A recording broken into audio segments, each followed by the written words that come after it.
আসসালামু আলাইকুম। আজকে আমরা কথা বলবো BSc in health technology admission test পরীক্ষায় কিভাবে আপনি সবগুলো কোশ্চেনের অ্যান্সার নির্দিষ্ট সময়ের মধ্যে শেষ করে আসতে পারবেন, কোন ক্যাটাগরির কোশ্চেনগুলোর জন্য কতটুকু সময় আপনি বরাদ্দ করবেন, এবং যেহেতু কোনো নেগেটিভ মার্কিং নেই 60 মিনিটে আপনি সম্পূর্ণ 100টা কোশ্চেনের অ্যান্সার করে কিভাবে আসতে পারবেন সেই বিষয়ে কথা বলবো। তো চলেন শুরু করা যাক। প্রথমে 100টা প্রশ্নকে 3টা ক্যাটাগরিতে ভাগ করে ফেলতে হবে।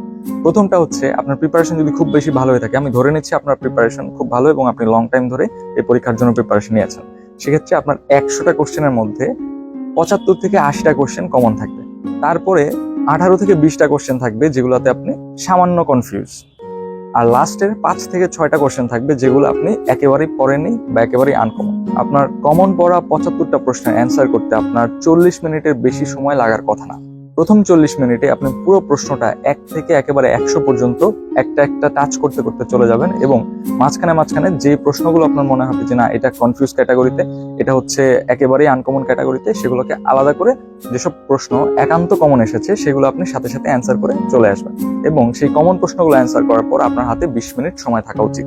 আমি ধরে নিচ্ছি 15টা কোশ্চেন আপনার কাছে এমন হবে যেগুলো নিয়ে আপনি কিছুটা কনফিউজ, যেমন 4টা অপশনের মধ্যে 2টা অপশন আপনি বেছে নিতে পেরেছেন, কিন্তু এই 2টা অপশনের মধ্যে কোনো একটা অপশন বেছে নিতে আপনি একটু কনফিউজ।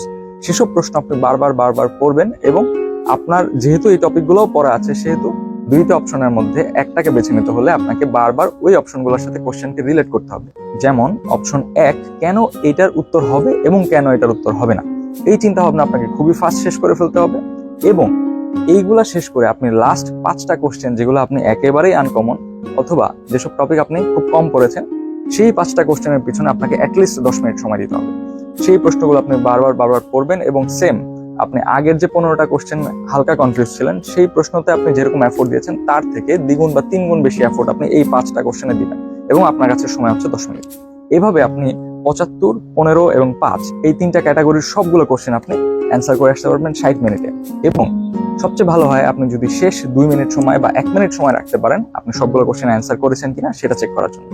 এভাবে আপনি সবগুলো কোশ্চেন অ্যান্সার 60 মিনিটে কমপ্লিট করে আসতে পারবেন। ধন্যবাদ।